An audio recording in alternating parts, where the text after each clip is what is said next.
3 संस्कारी और 2 घमंडी बहू की होली। सरोज नाम की औरत के 5 बेटे थे जो कि शादीशुदा थे और घर में एक पोता युवी और पोती मिष्टी थी जिनकी उम्र मात्र 7 साल की थी। पोता बड़ी बहू शेफाली का था और पोती दूसरी बहू काव्या का था। सरोज ने अपने 3 बेटे की शादी एक साथ की थी, इसलिए उन तीनों बहुओं शेफाली, काव्या, पाखी में आपस में बहुत प्यार था। साथ ही तीनों बहू अपनी जमीन और संस्कृति से जुड़ी होने के कारण काफी संस्कारी थी। वहीं दोनों छोटी बहू मोनिका और किंजल आजकल की घमंडी फैशनेबल लड़कियों में से थीं, जिन्हें न त्योहार की परवाह थी न ही संस्कार की। फाल्गुन का महीना था। सरोज अपनी 5 बहुओं से कहती है, तुम जानती हो तुम 5 को मैंने क्यों इकट्ठा किया है? नहीं माँ जी, पर हो सकता है आप कुछ जरूरी बात कह रही हैं, इसलिए आपने हम 5 को बुलाया है। हाँ हाँ बिल्कुल, तुम्हें पता तो है कुछ दिनों में होली आने वाली है, तो उससे जुड़ी तैयारियां करना शुरू कर दो। अच्छा होली? माँ जी मैं भी आपसे यही कहने वाली थी। और माँ जी मैंने तो होली के लिए सब कुछ सोच कर रख लिया है। हम पापड़ बनाएंगे, आलू के चिप्स बनाएंगे, बच्चों के लिए कचरी लेकर आएंगे, आंगन में रंगोली बनाएंगे। हाँ माँ जी, अच्छे वाला स्वादिष्ट पकवान बनाएंगे और खूब मजे करेंगे। वो है ना कांजी का पानी स्पेशल काली गाजर का, मैं तो वो बना दूंगी। पर उससे पहले घर की सफाई भी करनी होगी हमें मिलकर। अरे वाह, मुझे तो कहने की जरूरत ही नहीं पड़ी। तुम में होली की इतनी उमंग देखकर मुझे लग रहा है कि तुम सारी तैयारियां बखूबी कर लोगी और इस बार होली भी हमारी अच्छी मनेगी। कितना मजा आएगा ना। हम सब पूरा परिवार एक साथ होली खेलेंगे, एक दूसरे के गुलाल लगाएंगे, बच्चे तो पिचकारी से खेलेंगे। हाँ माँ जी, सच में बहुत मजा आने वाला है होली पर। छी, इट्स सो यक। आप लोग कैसे इतना गंदा फेस्टिवल खेलने के लिए इतना एक्साइटेड हो सकते हैं? ओह, मैंने अक्सर देखा है वो गंदे से लाल पीले कलर लगाकर मुंह काला पीला हो जाता है, हटता ही नहीं है, तो लोग उसे हटाने की इतनी कोशिश करते हैं कि और रेडनेस आ जाती है फेस पर। अरे किंजल, तूने तो इतना देखा है। मैंने तो ये भी देखा है कि लोग कीचड़, अंडे के छिलके, पता नहीं किस गंदे तरीके से केमिकल वाली चीजों से होली खेलते हैं। मुझे तो बहुत गंदा लगता है और मेरे को तो स्किन की केयर करना बहुत पसंद है। इस दिन मैं तो घर से बाहर भी ना निकलूं। सब क्या होता है पापड़ वापड़ OLHS खाकर अगले दिन लूज मोशन हो जाएगा। मैं तो कहती हूँ मत बनाइए ये सब। वही तो दीदी, सफाई करने का क्या फायदा जब घर के बच्चे बड़े सब मिलकर इधर उधर पिचकारी करके पानी पिला देंगे। मेहनत बर्बाद। मुझे तो ये फेस्टिवल बहुत गंदा लगता है। अरे मोनिका, किंजल, तुम जो कह रही हो वो एक पल के लिए गलत लगेगा तुम्हें, लेकिन उससे ज्यादा बहुत मजा आता है। पिछली बार भी हमने होली नहीं खेली थी, कम से कम इस बार तो जरूर खेलेंगे 5 बहुएं मिलकर। No no no no no, I am not interested in Holi. Me also. और आप तीनों मिलकर बनाइए, हम दोनों को नहीं आता, हाथ और गंदे से हो जाते हैं। एक बार खेल कर देखो, मजा आएगा, ऐसा मत सोचो। नहीं माँ जी। कोई बात नहीं शेफाली का व्यापारी बहू, होली से एक दिन पहले होली पूजन की तैयारी भी करनी है, तो उसके लिए गाय का गोबर लाकर उपले और माला तैयार कर लेना जो होलिका पर चढ़ानी है। माँ जी आप निश्चिंत रहिए, मैं सब तैयारियां कर लूंगी। छी, गोबर से चीज बनाकर कौन पूजा में यूज करता है? मैं तो पूजा में भी ना आऊं अब। ये कहकर दोनों घमंडी छोटी बहू इतरा कर अपने कमरे में चली जाती हैं। वहीं तीनों बहू घर के काम में व्यस्त हो जाती हैं। अगले दिन जब सुबह 5 बहू रसोई में काम कर रही थीं, तो युवी और मिस्टी पिचकारी लिए रसोई में आकर अपनी चाची को परेशान करते हैं और पिचकारी मारते हैं, जिससे पिचकारी मोनिका किंजल पर आती है और वो गंदी हो जाती है। ओह गॉड, युवी, मिस्टी, क्या है? तुमने हमें गंदा कर दिया। ये सब यहाँ खेलने की जगह है क्या? बाहर नहीं खेल सकते थे? सब क्या है? आप दोनों अपने बच्चों को कंट्रोल में करके क्यों नहीं रखती? मुझे कलर कितने गंदे लगते हैं, एलर्जी भी है फिर भी। कोई बात नहीं मोनिका, किंजल, बच्चे ही तो हैं, ना समझ होते हैं, बच्चों को क्या पता। बेटा आपको ऐसा नहीं करना चाहिए था। सॉरी बोलो चाची को। सॉरी चाची, हम आपके साथ ऐसा नहीं करना चाहते थे, पर ये तो होली का त्योहार है ना, और दादी ने हमें कहा है हम किसी को भी रंग लगा सकते हैं, इसलिए बुरा ना मानो, होली है। ऐसा कहकर दोनों बच्चे उन दोनों को फिर से पिचकारी से गीला करके चले जाते हैं। तभी तीनों बहू और सास हंसने लगती हैं। बहू, तुम दोनों को तो बच्चों ने पोपट कर दिया। ऐसा करो, जाकर कपड़े बदल लो, यहाँ का काम तीनों बहू देख लेंगी। ये बच्चे भी ना आजकल बहुत शैतान हो गए। माँ जी, इनको पिचकारी आपने ही दिलाई है ना? हाँ, मुझे पहले ही समझ जाना चाहिए था ना, ये सब आपका ही किया धरा है। अगली सुबह तीनों संस्कारी बहू मिलकर गाय के गोबर से छोटे छोटे उपले बनाती हैं। साथ ही पापड़ चिप्स बनाकर घर की सारी साफ सफाई करके और होली पूजन का सामान लाकर वो होली की सारी तैयारी कर लेती हैं। 3 दिन में उबले सूख जाने के बाद वो उनकी माला बनाकर होलिका पर होली पूजन दुल्हन की तरह तैयार होकर चली जाती हैं। तो सास कहती है, मोनिका, किंजल, तुमने पूजा की तैयारी नहीं की, कम से कम पूजा में शामिल तो हो जाओ। जाओ, जाकर कपड़े बदलो और पूजा करने जाओ। ये पूजा बहुत जरूरी होती है। माँ जी, हमें ये पूजा नहीं करनी, लेकिन परिक्रमा जरूर लगा कर आ जाओ, और हाँ, सर पर पल्लू जरूर रखना। तभी सास की बात सुनकर दोनों गुस्से में तैयार होकर होलिका पूजन में शामिल होकर परिक्रमा लगाती हैं। तभी शेफाली कहती है, क्या बात है, तुम दोनों तो यहाँ पर आने वाली नहीं थी, आगे से गई। लगता है दीदी, माँ जी ने डांट लगाकर दोनों को यहाँ भेज दिया है। अब बरोबर पाखी बरोबर, ज्यादा हंसने की जरूरत नहीं है। ये कहकर दोनों मुंह बनाकर घर पर चली जाती हैं। फिर तीनों संस्कारी बहू पूरी विधि विधान के साथ पूजा पाठ करके घर लौटती हैं। अगले दिन पूरे मोहल्ले में होली की रौनक जोर शोर से धूम मचा रही थी। कुछ लोग भांग पीकर नाच गा रहे थे, तो कुछ लोग पिचकारी और आते जाते लोगों पर पानी के गुब्बारे फेंककर मार रहे थे। वहीं बच्चे भी अपनी टोली के साथ गुलाल उड़ाकर खेल रहे थे। तभी तीनों बहू और 5 बेटे सरोज के पैर छूकर उसका आशीर्वाद लेते हैं। फिर सास बच्चों को गुलाल लगाती है और तीनों बहुएं सास के गुलाल लगाती हैं। तो कोई तिलक लगाती है। तभी युवी और मिष्टी अपनी चाची से कहती है, चाची, आप दोनों इतनी साफ सुथरी क्यों खड़ी हो? आ जाओ, आज तो होली खेलेंगे ना, गीली नहीं तो सूखी सूखी होली खेलो। हाँ चाची, आओ ना। किंजल, बच्चे इतने प्यार से कह रहे हैं तो उनकी सुन लो। अरे नहीं, हमें रंग से एलर्जी है, हमें नहीं खेलना, गंदा लगता है। हाँ जी, मुझे नहीं खेलना। बच्चों, तुम दोनों बाहर खेलो, घर के अंदर बिल्कुल मत खेलना, बहुत मुश्किल से सफाई की है। अच्छा, तुम दोनों लाल नहीं लगवाना चाहती तो हमसे टीका ही लगवा लो, इसमें थोड़ी ना कुछ हो जाएगा। आप सबको एक बात समझ नहीं आती क्या? हमें होली नहीं पसंद, कलर से हमें दूर रखिए। बहू, और तुम सब भी इन दोनों के चक्कर में अपनी होली क्यों खराब कर रहे हो? जाओ, जाकर बाहर मजे करो, मिठाई खाओ, पापड़ खाओ। मुझे तो तू बहू कांजी का पानी और गुजिया दे दियो, मैं लाती हूँ माँ जी। ये कहकर काव्या अपनी सास को कांजी का पानी और गुजिया लाकर देती है। फिर घर के सभी लोग घर के बाहर जाकर धूमधाम से होली खेलते हैं। तीनों बहू तो एक दूसरे को खूब रंग लगाकर पिचकारी से एक दूसरे पर रंग डालते हैं, तो कभी अपने देवर के, और दोनों बच्चे साथ में खेलते हैं, मिठाई खाते हैं, और ये सारा नजारा दोनों बहू ऊपर से देखकर बुराइयां करती हैं। यार, यही तो, सब लोगों ने कितना रंग फैला दिया है, मुझे तो बहुत गंदा लगता है।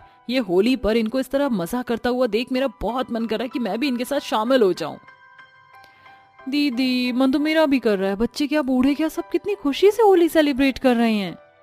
तभी शेफाली बहू गलती से भांग के लड्डू खाकर उन दोनों को खींचकर बाहर ले आती है और कीचड़ लगाकर कहती है, किंजल, मोनिका, तुम दोनों ने बोला था तुम्हें कलर से एलर्जी है, इसलिए मैंने कीचड़ उठाकर तुम्हें लगा दिया। वाह, ये दोनों कितनी सुंदर लग रही हैं, अब करो स्किन केयर। दीदी, आपकी हिम्मत कैसे हुई? और आप दोनों ने भांग पी है क्या इसीलिए? अरे दीदी, आप पागल हो क्या? वैसे भांग खाने के बाद आधे से ज्यादा लोग पागल हो जाते हैं। तभी तीनों बहू और सास उन दोनों के साथ नशे में इतना होली खेलती हैं कि वो दोनों बच नहीं पाती और फिर दोनों भी होली खेलकर मजे करने लगती हैं। ये देखकर सरोज उन्हें कहती है, देखा बहू, तुम जितना होली से बचना चाहती थी अब उतना ही मजाक कर रही हो ना। हाँ माँ जी, आपने सही कहा था, होली खेलने पर बहुत मजा आता है। हाँ माँ जी, हमें माफ कर दीजिए, हमने आपकी बात पहले नहीं सुनी और बहुत कुछ कहा। अब कोई बात नहीं, खेलो, होली है, होली के दिन दिल खिल जाते और रंगों में रंग मिल जाते हैं। इस तरह सरोज अपनी 5 बहुओं के साथ खुशी खुशी होली का त्योहार मनाती है। एक एक्सीडेंट के दौरान राधिका और रोहन के माता पिता की मृत्यु हो जाती है, जिसके चलते राधिका अपने माता पिता के अंतिम संस्कार वाले दिन फूट फूट कर रो रही होती है।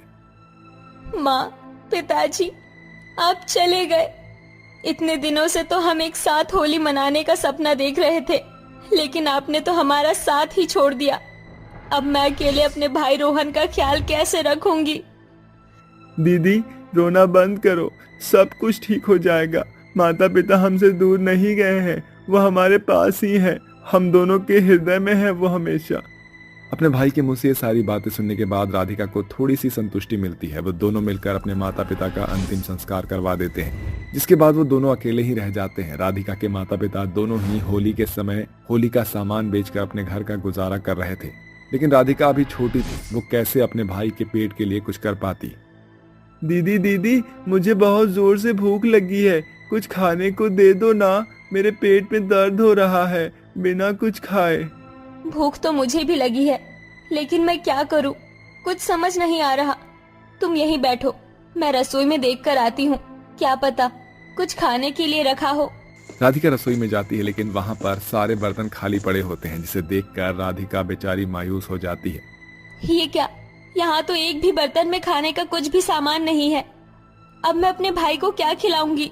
राधिका परेशान होती है। वो अपनी माँ के कमरे में चली जाती है, जहाँ वो अपनी माँ और अपने पिता की तस्वीर को देखकर रोने लगती है। माँ, पिताजी, आप हम दोनों को छोड़कर कहाँ चले गए हो? वापस आ जाओ। पिताजी, माँ, आप भी वापस आ जाओ। रोते रोते राधिका की नजर होली के सामान के ऊपर पड़ती है, जो उसके माता पिता मरने से पहले बेचा करते थे। मेरे पास अब कोई चारा नहीं है। मैं इस सामान को बेचकर ही कुछ पैसे कमा सकती हूँ, जिससे मैं अपने भाई रोहन का पेट भर सकूंगी। ऐसा सोचकर राधिका वो सारा सामान उठाती है और अपने घर के बाहर एक रेहड़ी पर सजाकर बेचना शुरू कर देती है। देखते ही देखते उसके पास कुछ बच्चे और कुछ लोग आकर सामान खरीदने लगते हैं। अरे राधिका, तुम ये गुलाल कितने से बेच रही हो? इसका रंग तो काफी अच्छा लग रहा है। 20 रुपए से शुरुआत है। 20 रुपए के बाद तुम जितना चाहो उतने पैसे का गुलाल ले सकती हो। राधिका की बात सुनकर आरती उसे 50 रुपए का नोट देती है और कहती है, मुझे तो ये वाला रंग पूरे 50 का चाहिए। चलो जल्दी से मुझे दे दो, मुझे अपने दोस्तों के साथ होली खेलनी है। राधिका 50 रुपए लेने के बाद 50 रुपए का गुलाल कर देती है और आरती को देते हुए कहती है, आरती, तुम होली इतने दिन पहले से ही क्यों खेल रही हो अपने सभी दोस्तों के साथ? अरे तुम्हें नहीं पता, ये तो मथुरा है, मथुरा। यहाँ पर होली 1 महीने पहले ही शुरू हो जाती है। शायद तुम्हारे माता पिता ने तुम्हें बताया नहीं होगा। देखो सभी कितने अच्छे से होली खेल रहे हैं। हाँ हाँ, तुमने सही कहा। राधिका आरती को गुलाल दे देती है कि तभी उसका भाई रोहन उसके पास आता है और उससे कहता है, अरे दीदी, ये क्या, आप यहाँ सारे गुलाल, पिचकारी और रंग बेच रही हो? फिर मेरे लिए क्या बचेगा? मुझे भी पिचकारी, गुलाल और गुब्बारे भी चाहिए। मेरे प्यारे भाई, तुम परेशान क्यों होते हो? ये लो, जो तुम्हें चाहिए वो सब यहाँ पर है। तो इनसे जाओ, अपने दोस्तों के साथ खेल लो। राधिका सामान में से थोड़ा सा सामान रोहन को भी दे देती है, जिसके बाद रोहन अपने सभी दोस्तों के साथ खेलने चला जाता है। ऐसे ही वो होली का सामान बेच बेच कर अपने घर का किसी तरह से गुजारा करती है। एक दिन वो रात के समय कुछ सोच रही होती है। मेरे छोटे भाई की अब अच्छे स्कूल में पढ़ने की उम्र है। मुझे थोड़े पैसे कमाकर उसे किसी अच्छे स्कूल में डाल देना चाहिए। राधिका ऐसा सोचकर अगले दिन से और मेहनत करने लगती है, जिसके चलते वो पैसे इकट्ठे करती है और अपने भाई को स्कूल में पढ़ाना शुरू कर देती है। उसे जो भी काम मिलता है वो चुपचाप कर लेती है। जैसे कि होली जाने के बाद वो फूलों की माला बनाती है और उन्हें बेचती है, जिसके चलते वो पैसे कमाकर अपने भाई की पढ़ाई में लगाती है। देखते ही देखते कुछ साल बीत जाते हैं और राधिका और रोहन दोनों ही बड़े हो जाते हैं। मेरे प्यारे भाई, तुम सभी परीक्षाओं में अच्छे से सफल हुए हो और अब तुम्हारा विदेश जाने का भी सपना पूरा होने वाला है। विदेश जाने के बाद तुम अपनी इस गरीब बहन को भूल तो नहीं जाओगे ना? अरे दीदी, आप भी कैसी बात कर रही हो? आपने मुझे बचपन से पढ़ाया लिखाया और मुझे इस काबिल बनाया है। मैं आपको कैसे भूल सकता हूँ? रोहन की बातें सुनते ही राधिका उसे गले से लगा लेती है। मेरे भाई, अपना ख्याल रखना और मुझे फोन करते रहना। राधिका की ये बात सुनने के बाद रोहन विदेश जाने के लिए तैयार हो जाता है, जहाँ वो अच्छी खासी नौकरी करने लगता है और अपनी बहन को भी पैसे भिजवाता रहता है। लेकिन जैसे ही उसके विदेश के दोस्तों को उसकी बहन के बारे में पता चलता है तो वो उसे भड़काना शुरू कर देते हैं। अरे भाई तू कितना भोला है यार, तेरी बहन तो तुझे लूट रही है। उस गरीब ने तुझे पढ़ाया लिखाया इसलिए ताकि तू बुढ़ापे तक उसका ध्यान रख सके। हाँ अरब, बिल्कुल सही कह रहा है। ऐसा मैंने कई हिंदुस्तानी लोगों के साथ देखा है। तुम्हारी बहन तो तुम्हें सिर्फ लूट रही है। उसने अपने फायदे के लिए तुम्हें इतना पढ़ाया लिखाया। ना चाहते हुए भी रोहन अपनी बहन को गलत समझ बैठता है। यहाँ बेचारी राधिका जैसे तैसे करके अपना गुजारा कर रही होती है, वहाँ रोहन अपनी बहन को विदेश जाने के बाद भूल ही जाता है। हे भगवान, इतने दिनों से कोई भी कॉल या फिर मैसेज मेरे भाई का नहीं आया है। ऊपर वाले मेरे भाई का ख्याल रखना। ये सोचकर राधिका रसोई में जाती है जहाँ उसके खाने के लिए कुछ भी नहीं होता। यहाँ तो मेरा काम सही से चल नहीं रहा है, ऊपर से मेरा भाई मुझे पैसे भी नहीं भिजवा रहा। अब मैं क्या करूँ? होली आने वाली है। एक काम करती हूँ, होली के रंग गुलाल ये सब बेचना शुरू कर देती हूँ। राधिका फिर से अपने बचपन की तरह होली के रंग गुलाल पिचकारी ये सब बेच जैसे तैसे करके अपना गुजारा कर लेती है। लेकिन काफी समय तक रोहन उसे एक फूटी कौड़ी तक नहीं भेजता। एक दिन गांव की एक बूढ़ी काकी उसके पास आती है और कहती है, अरे राधिका बेटी, बचपन से तुम होली के रंग गुलाल पिचकारी ये सब बेचती आ रही हो। अब तो तुम्हारा भाई विदेश में नौकरी करता है, फिर भी तुम ये काम क्यों कर रही हो? अब तो तुम्हारी शादी की उम्र है, उसे अपनी जिम्मेदारी निभानी चाहिए। ये सुनते ही राधिका की आंखों में आंसू आ जाते हैं और वो बूढ़ी काकी को सब बताती है। लगता है मेरा भाई मुझे भूल गया। बूढ़ी काकी उसे गले से लगा लेती है लेकिन कुछ कह नहीं पाती, जिसके बाद वो वहां से चली जाती है। ऐसे ही धीरे धीरे राधिका की दिन प्रतिदिन हालत और बिगड़ने लगती है, जिसके चलते अब उसकी तबीयत भी खराब होने लगती है। एक दिन वो अपने भाई के लिए एक खत लिखती है जो रोहन तक पहुंच जाता है। अरे, इस आधुनिक दुनिया में ऐसा कौन सा इंसान है जिसने मुझे खत लिखा है? जरा देखो तो सही। रोहन खत खोलकर पढ़ने लगता है। मेरे प्यारे भाई रोहन, मैं तुम्हारी बहन राधिका। विदेश जाने के बाद तुम मुझे भूल ही गए हो। मेरा इस दुनिया में तुम्हारे अलावा कोई नहीं है। मैं दिन भर तुम्हें याद करती रहती हूँ। भूल गए जब हम दोनों साथ में होली खेला करते थे?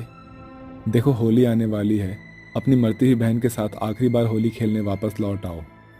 अपनी बहन का खत पढ़ते ही रोहन बहुत बुरी तरह से रोने लगता है, जिसके बाद वो फौरन अपनी टिकट करवाता है और अपने गांव पहुंच जाता है, जहां वो अपनी बीमार बहन को देखता है और उसे अपनी गलती का पछतावा होता है। दीदी, मुझे माफ कर दो, मुझसे बहुत बड़ी गलती हो गई है। मैं लोगों के भड़कावे में आ गया था और मैंने आपके ऊपर ध्यान देना छोड़ दिया था। लेकिन अब आप चिंता मत करो, आपका भाई वापस लौट आया है, अब सब कुछ ठीक हो जाएगा। रोहन जहां इतना अमीर था, उसे किसी भी चीज की कमी नहीं थी, वहीं दूसरी तरफ उसकी बहन जो बहुत ज्यादा गरीब थी, वो विदेश से अपना सब कुछ छोड़कर अपनी बहन के पास लौट आता है और अपनी बहन का अच्छे हॉस्पिटल में इलाज करवाता है, जिसके बाद राधिका बिल्कुल ठीक हो जाती है। और इस तरह से रोहन अपनी बहन के साथ होली का त्यौहार मनाता है और अपनी सबसे बड़ी जिम्मेदारी को निभाता है। वो अपनी बहन राधिका की अच्छे घर में शादी करवा देता है, जिसके बाद वो भी शादी करके अपना घर बसा लेता है और खुशी खुशी रहने लगता है।